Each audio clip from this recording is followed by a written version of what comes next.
மின்மினி தமிழர்களுக்காகவே வந்தாச்சு முதல் hyper local social media app. உடனே டவுன்லோட் பண்ணுங்க.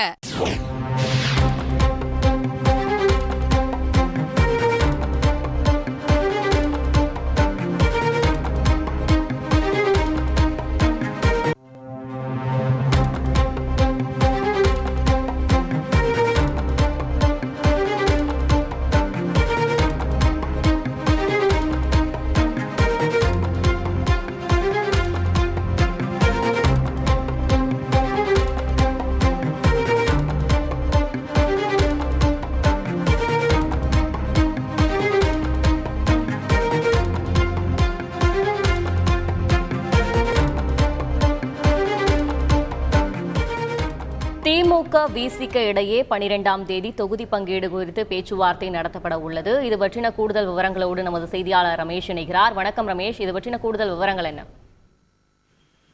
வணக்கம். தமிழகத்தில் ஆளும் கட்சியாக இருக்கக்கூடிய திமுக நாடாளுமன்ற தேர்தலுக்காக கூட்டணி கட்சிகளுடன் தொகுதி பங்கீடு தொடர்பான பேச்சுவார்த்தையை நடத்தி வருகிறது. அந்த வகையில திமுக மற்றும் விசிக இடையே தொகுதி பங்கீட்டுக்கான ஒரு முதற்கட்ட பேச்சுவார்த்தை என்பது வருகிற 12ஆம் தேதி நடைபெற இருக்கிறது.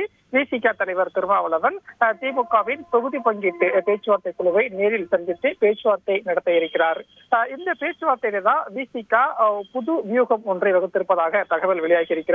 அது என்னென்ன என்று பார்க்கும்போது, கடந்த 2019 நாடாளுமன்ற தேர்தலில் திமுக கூட்டணியில் விசிக இடம்பெற்று இருந்தது.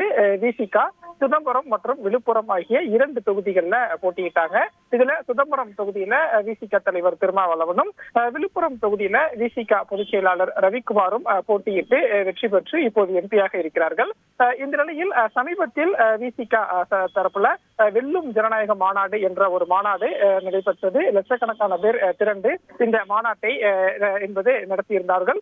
திருச்சியில் நடைபெற்ற இந்த மாநாட்டில் முதலமைச்சர் மு க ஸ்டாலினும் பங்கேற்றிருந்தார். விசிக நடத்திய மாநாடு என்பது தேசிய அளவில் கவனம் பெற்ற ஒரு மாநாடாக இருந்தது. தமிழ்நாட்டு அரசியலிலும் ஒரு அழுத்தமான தடத்தை பதித்திருந்த நிலையில் வரக்கூடிய 2024 நாடாளுமன்ற தேர்தலில் 3 தொகுதிகளில் குறையாமல் போட்டியிட வேண்டும் என்பதில் விசிக உறுதியாக இருப்பதாக சொல்லப்படுகிறது. அந்த வகையில வெற்றி வாய்ப்பு அதிகம் இருக்கக்கூடிய 5 தொகுதிகளின் பட்டியலை விசிக தயாரித்து வைத்திருப்பதாகவும் சொல்லப்படுகிறது. குறிப்பாக சிதம்பரம், விழுப்புரம், பெரம்பலூர், கள்ளக்குறிச்சி, காஞ்சிபுரம் இந்த 5 தொகுதிகளில் வெற்றி வாய்ப்பு அதிகம் இருப்பதால் இந்த 5 தொகுதிகளின் பட்டியலை திமுகவிடம் கொடுத்து அதிலிருந்து 3 தொகுதியை கேட்டு பெற வேண்டும் என்பதில் விசிக உறுதியாக இருப்பதாக சொல்லப்படுகிறது.